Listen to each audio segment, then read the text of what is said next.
So glad to be back. Hi there. My name is Alexa Jett with the ANCAN Foundation. I'm filling in for Rick Davis, who actually happens to be in the Bay Area. So shout out to all you fantastic people. We have a fantastic show for you tonight. I'm sure you've heard of the Chicago Bears, but did you know there's another type of bear in Chicago? Not exactly like this bear, but instead an incredible person and an amazing performer. She is a storyteller. She is a author of a fantastic book that features bears, raccoons, and deer as well. She hails from the Ozark region of the United States, and I cannot wait for you to meet her. Ursa Miles, everyone. Hello.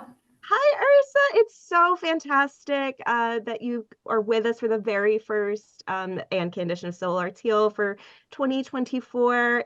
We couldn't have picked a better guest. As I mentioned in your intro, you are from the Ozarks and you come from a culture. From East Texas, so I understand what it's like to come from a culture where it's super unique, and I know for myself, I know to avoid the rougarou and I know to not make the swamp upset. So I know in a little bit of your storytelling and in your writing, you touch on things like that.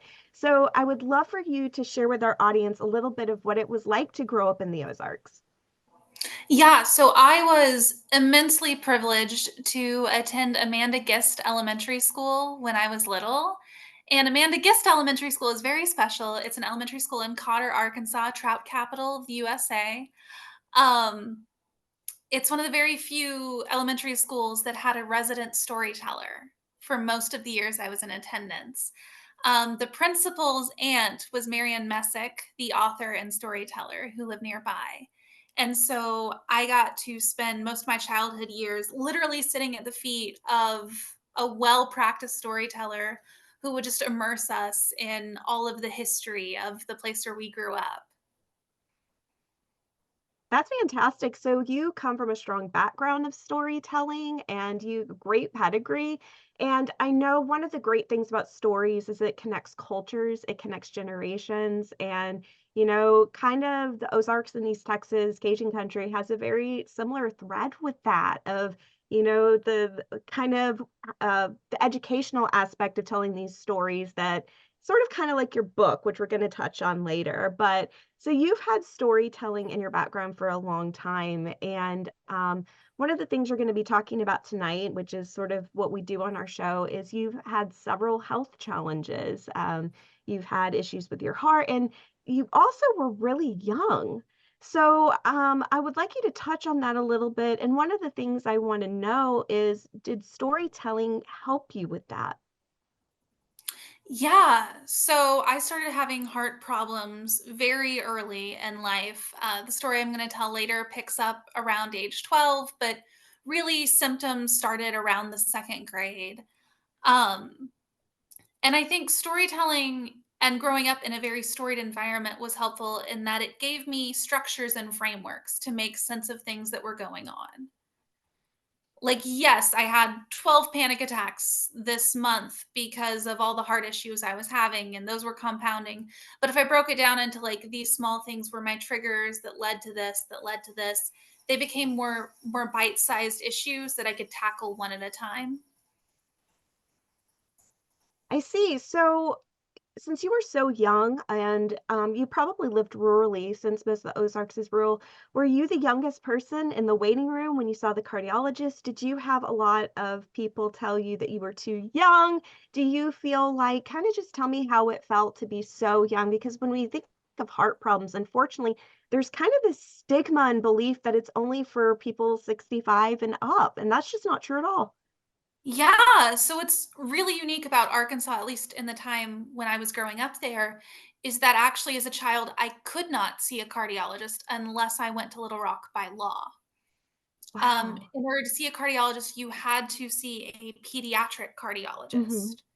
And there was only one children's hospital in Arkansas at the time. Now there are two. There's a new one in Northwest Arkansas, is my understanding. But when I was really little, I didn't even have a chance to go see one. I was on what's called ARKids, which is the Arkansas like state insurance for Mhm. children. And the list of doctors you can see was very thin. Yeah. And unfortunately, those barriers still exist today where I live, where you live. So many people do not Mhm. have access to specialists. And, you know, I think that's one of the challenges that you have to overcome when you come from a more rural area. And do you think that storytelling is a way for you to have a voice, especially in chronic illness, where chronic illness, we talk about this a lot at ANCAN, takes away a lot of choices for you. Do you feel like Mhm. being able to have your own voice and your own story is taking the power back? Absolutely, especially because doctors are not primed to listen to Mhm. young people quite as much, and because young people are not as trained in the art of storytelling and making a case through narrative. Learning that skill is what advances us to being taken as an adult, to being treated as an adult. When you can weave your narrative in such a way that you can state your case and you can say, here are the things that have happened to me. Here's how I know they're not okay. Here's how I know I need your help. When you can start to structure things like that, that's when doctors sometimes start to listen. Yeah, and at ANCAN, our tagline, it's even on my shirt, is "Be your own best advocate." And Mhm. storytelling, if you do political lobbying for healthcare, if you do any type of patient advocacy, you need to be a good storyteller.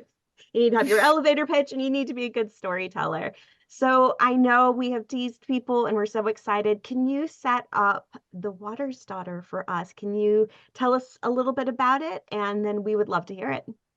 Yes, so The Water's Daughter is the story of my journey to diagnosis, but also the story of my separation from the land and the culture that built me because of my heart condition. Wonderful. You have the floor, Ursa. The Ozarks was built millions and millions of years ago when North America and South America collided. And the tension of that collision forced the earth to swell with the promise of a new terrain. And the water and the wind carved at that uplift. And they created the most beautiful bluffs and hills and mountains. And that water, as it carved at that uplift, it flowed down those hills into the rivers and the creeks and the ravines. And those rivers, they were wild. They were untamed. They were sometimes violent. And when the rain would come down hard, the rivers would swell and they would fill those valleys and they would rush into the marshes below. And as those marshes swelled, they would claim the lives of any who lived there. And so in the 1930s, the Army Corps of Engineers built massive dams. And those dams tamed the rivers and built sprawling lakes. And those lakes, to Ozarkers, well, they became our lifeblood. They became our economy. Those lakes became our religion.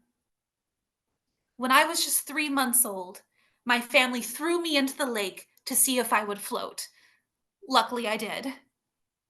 When I was 3 years old, I won my first fishing tournament.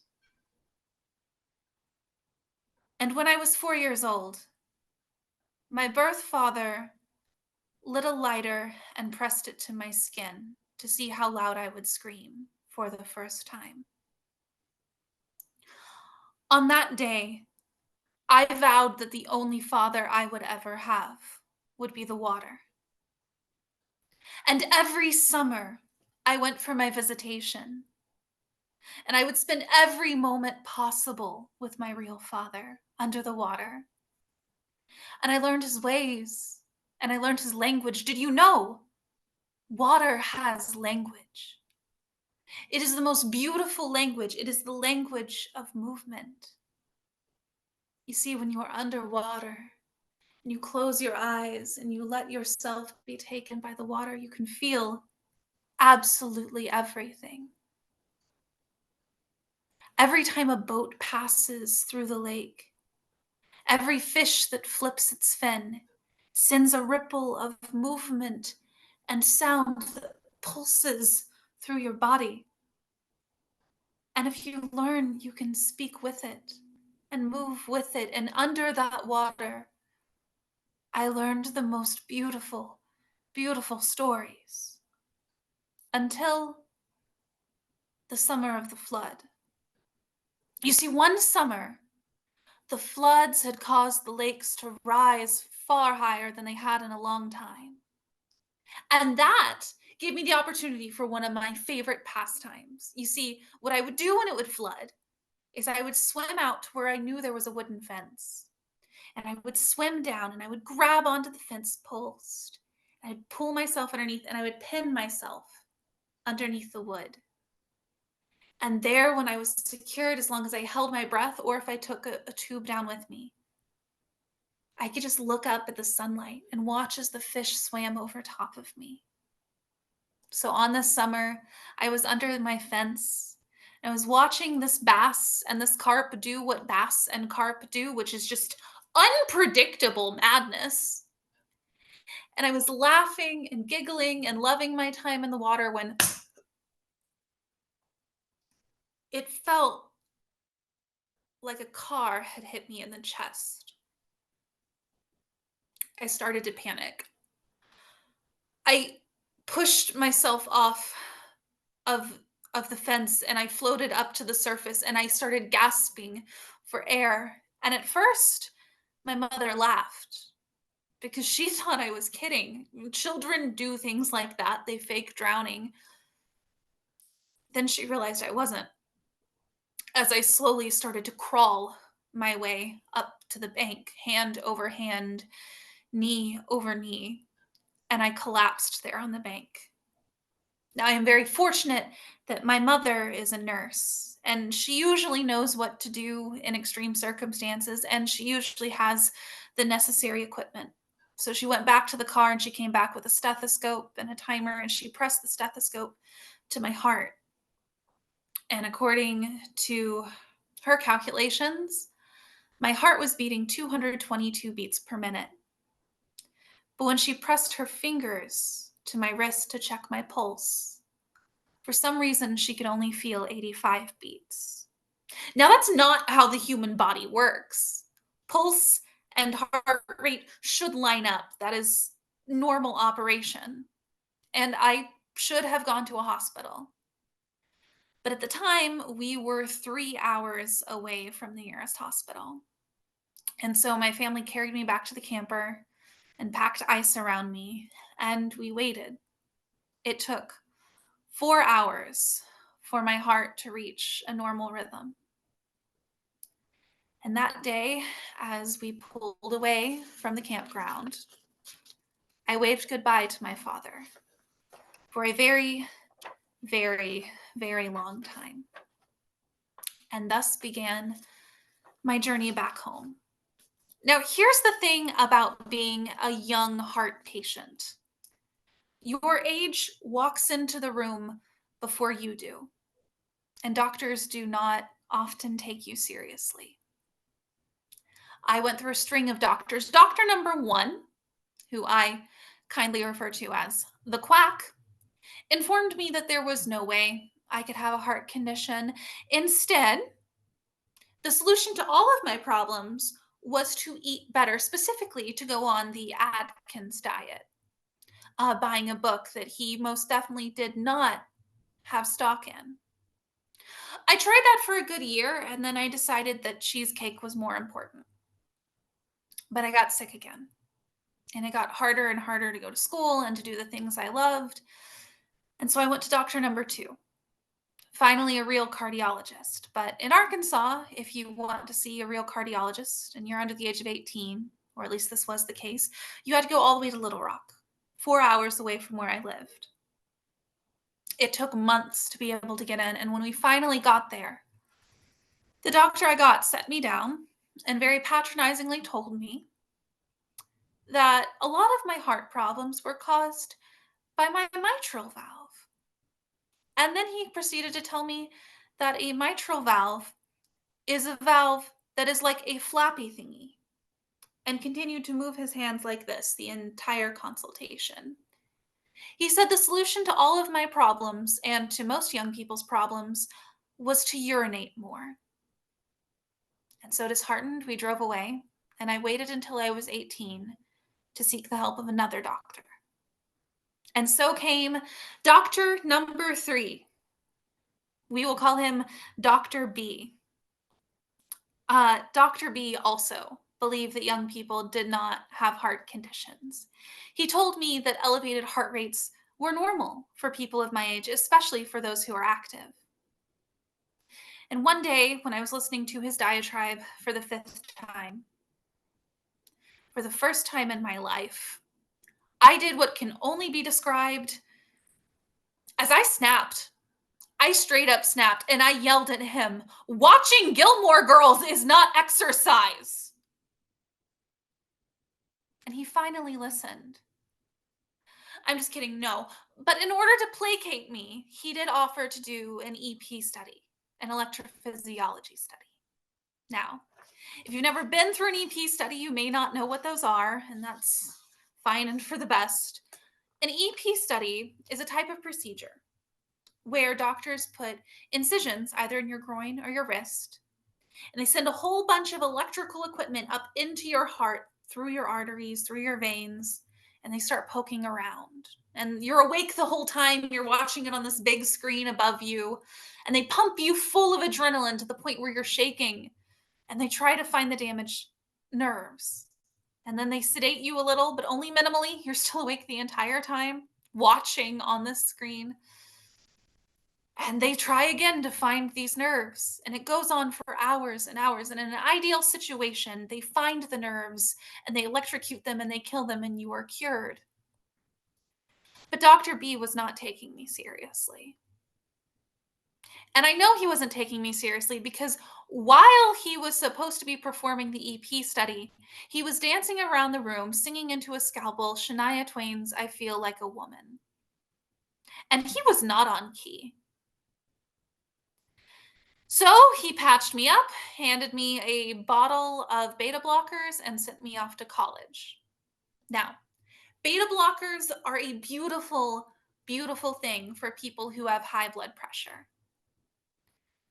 They are absolute hell for some people with low blood pressure. I gained 30 pounds in 2 months. And the weight loss was so rapid that it caused my skin to stretch and tear. I still have the stretch marks to this day. And I could barely sleep. And when I was awake, I was barely awake. Half the time, I could barely breathe. And one night, I was sleeping in my dorm in a bunk bed below my roommate, and I woke up to an awful earthquake. The world was shaking violently. Now, Arkansas has been dealing with a lot of issues involving fracking for years, and we've all been waiting for the day when the New Madrid would go off and send the Mississippi River running backwards again. So I jumped up screaming and running for the door. And my roommate said, "Why are you screaming?" And I turned back and I said, "Because there's an earthquake. We need to get out." And she said, "And Ursa, there is no earthquake." And that's when I realized that it was me who was shaking. My heart was struggling to beat it all. Now, you are not supposed to quit beta blockers cold turkey, but I flushed mine down the toilet that night. And honestly, I was a little bit glad because I really, really missed eating grapefruit. And it was great to have it again. But my health continued to deteriorate. I started having to see my university's nurse once a week to check my blood pressure, and it regularly set at 60/40, which I am now told by my doctors constitutes a walking coma. I started losing my eyesight. I started losing my hearing.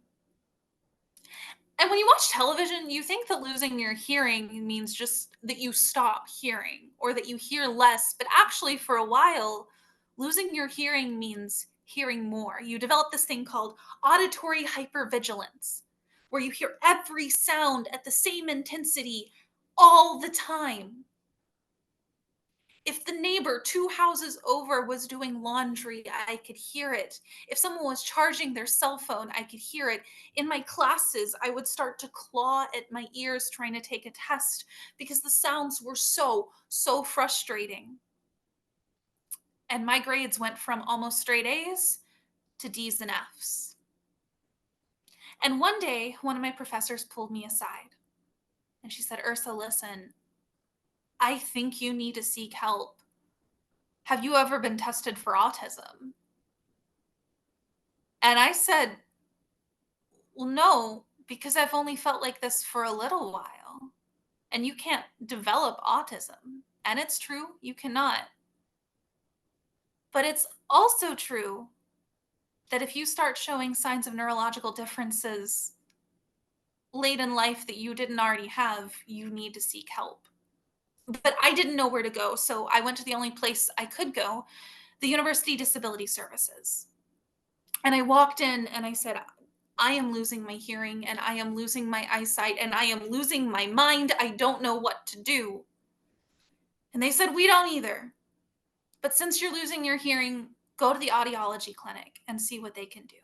I was very fortunate to go to a college with a huge speech language pathology program. And the chair of audiology sat down with me for hour-long meetings, weeks on end, to try and get to the bottom of what was going on. And then finally, during one of our meetings, I let slip that I had been having my blood pressure checked every week. And he said, well, what are your numbers? And I said, well, they're 60/40. And he said, oh my God, your brain is dying. You need help now. And then he said the most comforting thing anyone had ever said to me. He said, I know an electrophysiologist who specializes in young people. I'm going to make a phone call. I can get you in next week. Flash forward 3 months later, I was on a table at St. Vincent's Hospital in Little Rock with a doctor who didn't sing Shania Twain off key, with a doctor who let me choose my own music. I chose 80s glam and it was glorious.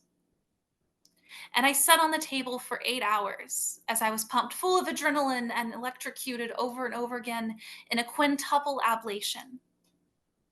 5 damaged nerves found. 5 damaged nerves fried to heck until they died. And when I came out of the operation, if you can even call it that, it's more of a procedure, I felt like an elephant had stepped off my chest. And you know, if you have gone 7 years without adequate oxygen in your brain and then somebody repairs your heart, oxygen can get you high as a kite. I walked around for weeks mesmerized by squirrels. Do you know how beautiful squirrels are? Recovery wasn't all squirrels and happiness, though. I couldn't walk upstairs. I couldn't lift much of anything because of the incisions in my veins. If I walked upstairs, there was a chance that those could split open and I could bleed to death. But finally, when everything healed, the producer of the theater I was working for at the time invited me over. He had a pool in his backyard. And on that day, I slowly slipped into the water. And I finally got to say hello to my father again. Thank you. Wow, Ursa, that was fantastic. As someone who is a young adult cancer survivor, your experience is like so many. And, in my personal experience, it took 5 years for me to be diagnosed with cancer. And it was because I was told I was too young. Young people don't get cancer. It's an older person's problem. It was so comforting to finally find out what was wrong with me. And in my case, my cancer is actually stealing blood from my brain. So whenever you were talking about, just how oxygen can get you high again whenever you haven't had it, I really felt that.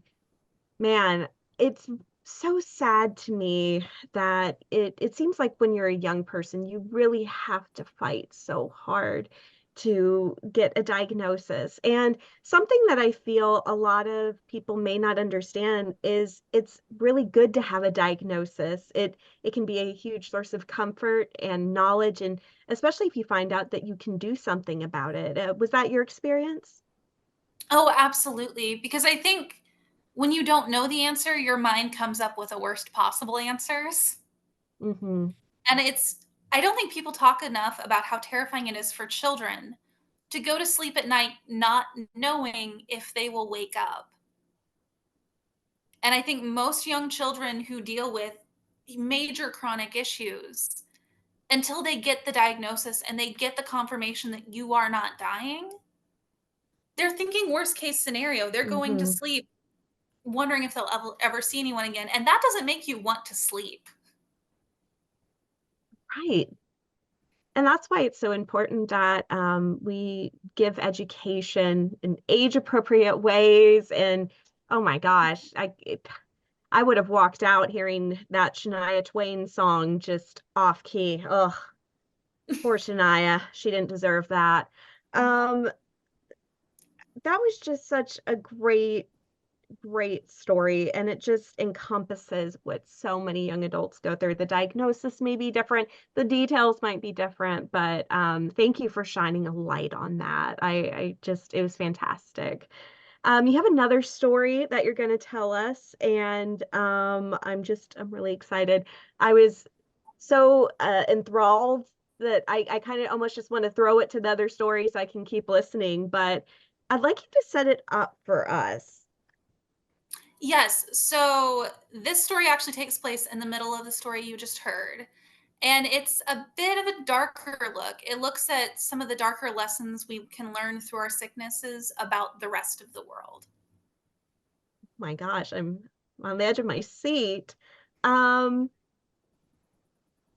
One of the things that I loved also about that story is how the water, it connects your community. Yeah.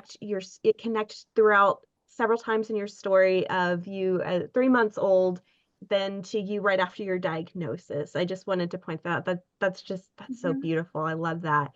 Also in my community, I understand in yours, it's the water stream and the dams, and us, it's the railroad.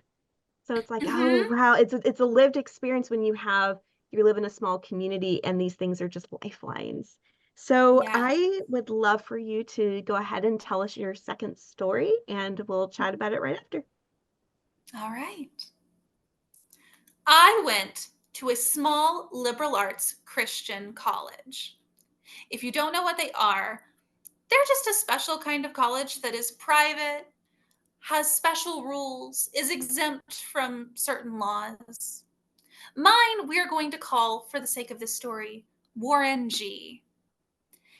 And for many, Warren G was a dark and awful place.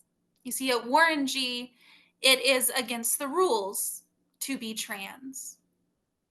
If you ask to be put in a dorm that aligns with your gender, you can be asked to leave the university completely.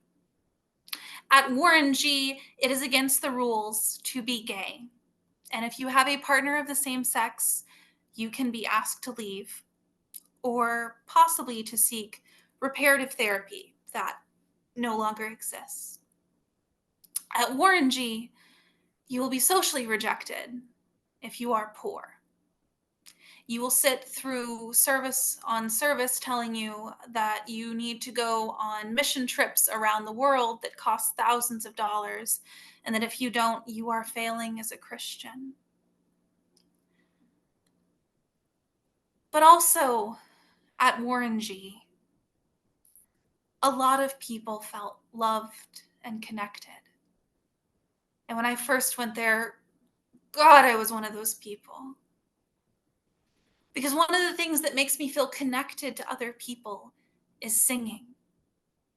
And Warren G's unofficial motto was, "Here at Warren G, we sing." See, every morning, we had mandatory chapel. And the entire college, all 6, 7, 8,000 of us, I don't know, we all gathered in one room and we sang in beautiful a cappella harmony, and you could feel the vibrations in your chest. You could feel everyone moving together. It was lovely. On Wednesdays, we had Bible studies where people got together and they sang. We had choirs all over the place, impromptu singing groups, and it was beautiful. And there, I was one of the privileged few who could fly under the radar. See, I am a cis woman and I present mostly feminine. I dress in dresses. I love wearing heels. I'm also demisexual. So if I have the ability to be attracted to someone of the same sex, I'm not aware of it yet. It's rare for me to be attracted to much of anybody. This is something they could accept. And I was very good at pretending not to be poor. I learned how to stretch a little bit of money a long way to blend in with all the people of the upper middle class. There was a store near the university that had little, like, they had all the clothing you could need to look fancy, to look nice, but they only charged 50 cents per item. So I would scrounge together quarters that people dropped behind vending machines, and I would go there to shop, and I worked together a pretty decent middle class wardrobe. I learned how to sit properly while I ate. I even attended banquets and galas, and I ate with the right fork and the right spoon. I was able to blend in extremely well until I quit my heart medication. You see, one day, after a particularly scary incident caused by my medication, I had to quit cold turkey. But quitting cold turkey didn't mean that any of my conditions were gone. It just meant that I had to learn to approach them differently. But because I had been medicated before anyone figured out exactly how I worked, I was left to figure out my own body. And so I started tracking everything. Every time my heart went off, I looked through journals on journals and charts on charts. What had I done that day that had set it off? And my goodness, I ruled out a lot. A lot, a lot. I ruled out foods. I ruled out not sleeping enough. I ruled out sleeping too much. I ruled out people and places and flowers and plants, anything that could trigger any bodily reaction. The only common thread that was present every day that I had a PSVT attack was singing. And when I realized that, I called my doctors and I said, here's what I've noticed. Here's what's setting me off. And they said, yeah, that sounds about right. And I said, what do I do? And they said, stop singing. And so the summer after that happened, I dropped out of the music program at my college. And I emailed all my professors to say that I could no longer sing. And I went about my summer as best I could. And eventually I thought I had adjusted to the idea, and I was so ready when school started back in the fall to get back to see my friends, to get back to college, to thinking complex thoughts and working through wonderful artistic pieces.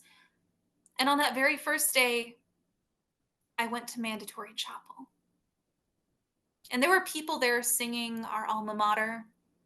Near the foothills of the Ozarks, midst of hill and plain, stands our glorious alma mater. Orange is her name. Sing the chorus, shout it loudly, echoing through the vale. Hail, beloved college, alma mater, hail. And for the first time in my life, I wasn't allowed to sing along. And then the speaker for that day's chapel got up on stage. And his service, his sermon, was about singing and how the Bible calls all Christians to sing with their heart and with their minds and with their mouths and to make a joyful noise. And he proceeded to tell the entire chapel that failing to sing out in chapel was a sin. And then he began to lead them in another song. And I looked to my left and I looked to my right. God, I felt alone until I noticed over in section 100 a friend who was gay and hiding. And in section 300, a friend who was trans and was hiding. And in section 500, friends who were poor, whose parents were homeless, who couldn't let anyone know. And I realized that while I was alone, I wasn't alone in being alone.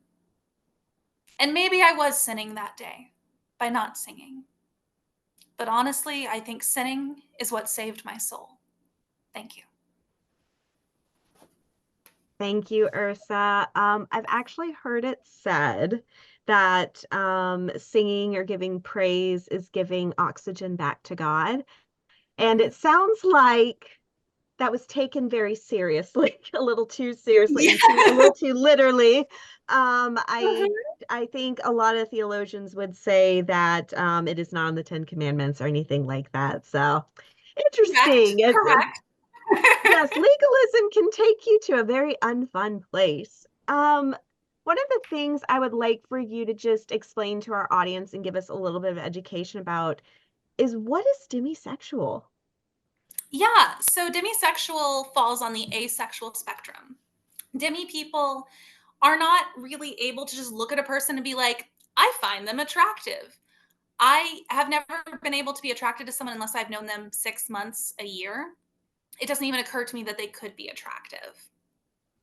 That's interesting. Do you feel like there is much awareness? I've not heard very much about demisexual. I mean, I feel like uh, in the community we've learned a lot and we've come a long way with understanding different sexualities. Do you feel like there could be more awareness and understanding about it? I think absolutely. And I think it'll be a long time before there is full awareness Mhm. because asexuality, demisexuality is rooted around a lack of something instead of a presence Mm-hmm. of something. And so it's hard to form a community around a lack of something. There are online forums for demisexuals, but there's not much for us to talk about because there's not much we're really fighting for. I Um, see. That's an interesting perspective on that. That's why it's so good to have these conversations and to just that we talk and that's what I love about this show and this platform of what we do. I wanted to touch on something, and that is I interviewed another person on Solar Tail. Her name was Sasha Soroff, and she had a similar thing. She was a dancer and she had severe neuropathy in her feet and she couldn't dance for a long time. And I know with you got a fantastic, beautiful, beautiful voice. I hadn't heard you sing until just now. And with your storytelling, which kind of involves your voice as well, how did that go? Where, your disease and the illness that kind of took it from you? yeah, it did not have me in a great mental health space for a long time. But I was very privileged to be going through this at a time when I was in college, when I was surrounded by mentors. Hmm. And there were mentors who were willing to work with me that year to find a way to get back to singing healthily. And so we tried a lot of things and they took a lot of risks. And I don't, this is not medical advice. I don't fully know how this worked, but we did discover that if I was able to sing with what's called diaphragmatic Hmm. vibrato, where I could interact the sound with my diaphragm and interrupt the airflow, I could avoid triggering an attack. Interesting. So That eventually I is was able to get back into it. that makes me so happy to hear that you had people who are willing to work with you. There are so many talented people who just need mentors who are patient, who are creative, and one of the things, because at ANCAN we have art classes and we make them adaptable. So whatever, if you have a challenge, we'll figure out how to overcome it. And Mhm. there's so many things that people can give the world if we were just patient and listened to people and helped with their weaknesses if we all just carried it together. So that just makes me so happy. Um, Another question that I have for you, kind of going back with these two stories. So you're looking pretty good and stronger, and you've overcome a lot. You've just overcome a lot. What how do I put this? How did you find yourself again? How did you reclaim yourself again? Yeah, so actually, after I did finally get a full cardiac ablation, um, I spent about a year needing to not do much. I think we don't talk enough about how long it takes to recover from Yes. ablation fully. But when I was ready to like put myself back out there, I needed to find something that I could do that would re-strengthen me that wasn't just sitting in a gym doing something over and over again. Mm-hmm. At this time, I was working on my master's degree in storytelling at East Tennessee State, and there was a local circus school that had very affordable classes. So for Christmas that year, I asked just for money for circus classes, and I started taking aerial silks and aerial lyra. And it became an addiction for me. I actually ended up joining the performing troupe for that circus. And circus is kind of what saved me there because every day I was able to set a new goal. And if I didn't reach it, it was okay. There was a community of people like ready to support me. But I also had the added benefit of holding myself 40 feet above the ground and knowing I couldn't let go. Because if so, I would hurt myself. So it gave me the incentive to push myself further. So what was it about the circus that inspired you? You're like, okay, I want to do that. That's a goal I want to do. I want to get into this. Yeah. I had never developed upper body strength, and I thought, wow, that looks like a great way to develop upper body strength. And a friend I had performed with long ago in high school had been a circus performer for a few years, and she talked to me about how much it had changed her life. And I was like, well, sure, why not? So how many classes did you take? How long did that take? Yeah, I started off with just one a week, eased into it. One a week turned into three a week, turned into five a week, turned into eight a week. And yeah, by the time I was joining the performing wing of it, I was there every single day You just on top encouraged of a grad lot school. you encouraged a lot of people like myself who want to be an expert at the first class and doesn't like to um transition or ease into something. So that makes me feel so good that you started with once a week and then you went all the way up. That's incredible. I would love to pivot a little bit and talk about your book. I read it today. I read the whole thing today. I loved it. As we were talking before the show, I've highlighted stuff. I actually believe that every adult in the world should have a copy. It is a great book. One of the things that I love about it, and you're going to talk about it a little bit, we as adults still need stories. We still need fables. We still need comforting, and we still need guidance. Doesn't matter what age you are. Would you please share a little bit about your book? And I just love it. Yeah, so Passive Aggressive Fables for Adults is a collection of some of the most important life lessons I have learned through my 20s. Going through grad school, being a teacher at several universities, being an acting coach, there were times when I would get frustrated with people, as anyone does in any job. And those frustrations, I would have to turn back to myself and ask, why is this really frustrating me? And what do I need to learn myself so that I can handle this situation better?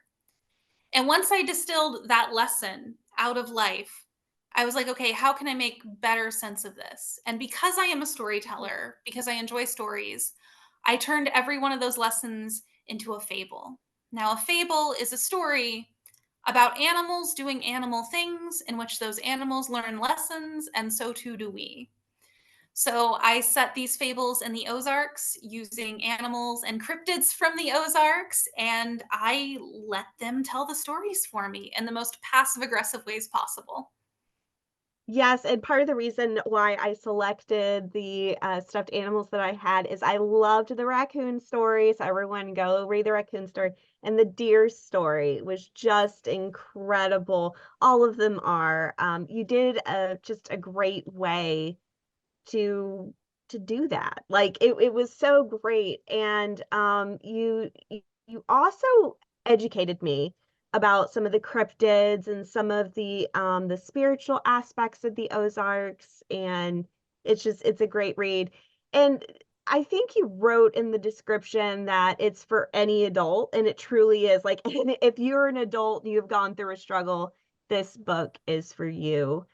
Um, I have a question from you from the Q&A that I'd like to ask. Okay. And they say, thank you so much for sharing your story. Very inspiring. Did you ever feel alone as a young person with health issues? And if so, what alleviated that? Yeah, there were a lot of times I definitely felt alone in the struggle, but I don't know that I felt fully alone on the whole because I did Mm, have very close friendships. I'm an extrovert. I draw a lot of my power in life just from being around good people. And so I was very fortunate to have friends that I could lean on. But there were times when what I was going through were things I couldn't really talk to people about. Whenever you have severely low blood pressure, and at the time I was also dealing with hypoglycemia, you actually do have hallucinations. mhm. And that is a scary thing to tell people when you are a teen because that comes burdened with a whole lot of other connotation. And you also do have semi-violent impulses that you don't Mm, actually feel compelled to act on, but you feel them in your body. I remember walking through the hallways at school and being so desperate to be able to feel a full emotion that I just had this impulse in my body to slam my wrist against the wall hard enough to break it so that I could cry because I had not cried in years. And I knew that wasn't okay. But I also didn't know how to express that to my counselors, to my friends, or anything because that sounds scarier than it is at the core. And it could red flag things that weren't going on. And I think that is something we need to talk about sometimes is that the line between mental health and physical health can be blurred. yes. And with young people jumping to mental health as the assumption ignores a lot of the physical ailments underlying issues sometimes. In those moments, I definitely did feel alone. And that's where I had to turn to poetry and things that were more introspective. And really, I didn't deal with those things until I found more stability. I think finding a diagnosis, finding stability, that's how I got the ground to deal with those particular traumas. So it sounds like the poetry and storytelling really anchored you. Yes, yes. Excellent. We were talking yesterday, and you told us one of your favorite Ozark animals. I don't think I'd heard of it. Would you share for the audience? Would you educate all of us what that animal is? Absolutely. My favorite Ozark animal is the snot otter or the Ozark hellbender. It is a type of salamander that is native to the Ozarks, and it is, they are in danger right now. So please fight to save the hellbender. They are these adorable salamanders that need to live in fast flowing water. And because we did build those dams on the rivers, a lot of their natural habitat is now gone. And these are very territorial creatures. Some of Hmm. them live under the same rock their entire life. So when you disrupt their places, it's very bad for them. But there is currently a breeding program at the St. Louis Zoo that I am keeping an eye on because two of those snot otters in that breeding program are from my family's home county. And I'm really hoping that someday the snot otter can rise again. Your passion about snot otters is just contagious. I dare everyone watching to hashtag save the snot otters. Save the snot otters. Save the snot otters because biodiversity is very, very important. Um, I have a question, and that is sort of like, what's next for Ursa? Yeah, so I've got a few shows upcoming. For those who are in Chicago in April, I am set to perform with Outspoken. I am also set to perform with Pour One Out. And then I am currently in the process of reviving a solo show I developed during my master's program called Bend Hill Phantasmagoria that actually builds on those stories I learned sitting at Marianne Messick's feet as a child. My friends and I would go to the playground and we would do our own versions of those stories. So this is what those stories have become after 25 years of filtering. That is incredible. And also, you have a YouTube page where you have some of your other spoken words, your other I do. storytelling, and you have a lot of great content on there. So if you're driving, you want to listen to something, just fantastic. I think the question that I would like to end on is what would you tell well, I guess this is a two-part question. How would you tell young people, especially, how do you start with storytelling, especially if you have an illness and you Mm. need to be an advocate, if you need to tell your story in a doctor's office? What steps can you take to telling your story? Yeah, I think the most important part of story is structure. Look for the structures of the stories that work around you. And in that, you will find your strength. Find someone who's advocating for themselves well. See how they're talking. Imitate them until you can improvise. Find the stories you're drawn to. See what makes them what they are and pull that into your own. Don't feel like you have to reinvent the wheel every time. That's fantastic advice, and I will file that away for myself. I guess this will be the final question is, what words of encouragement would you tell someone who is going through a young person or someone who's going through health challenges like what we have at ANCAN? We do cancer and chronic illness. What words of encouragement would you have for them?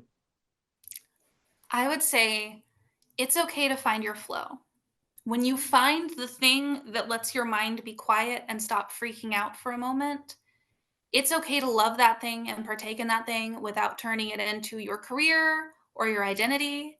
To just make it a part of your day that gives you the sanity you need to get through.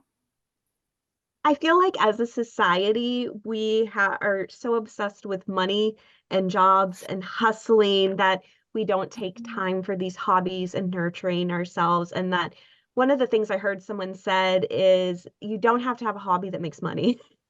You can just have a Yes. hobby for yourself, and that's just fantastic. Ursa, you are a wonderful human. It has been incredible sharing the space with you. I feel like I've spent my day with you because I read your book, and I just, guys, go pick up the book. It's on Amazon. You can get the ebook. I got the ebook because I couldn't wait. Go do that. Go to Ursa's YouTube page and thank you so much, Ursa. So next month, we have a fantastic guest. It is Mark Kisson. He is a surgeon, a former surgeon, and he will be doing quite the performance. I also want to thank the Marsh Stream. Please support the Marsh because the Earth Without Art is just and also, it's so important that we have these platforms and have these conversations. Please support that. Please continue to support that. I want to give a big thank you to everyone. Please come visit us at ANCAN. We offer different support groups, art classes, and just like the Solo Arts Heal. It has been my pleasure to spend the evening with you. Thank you so much.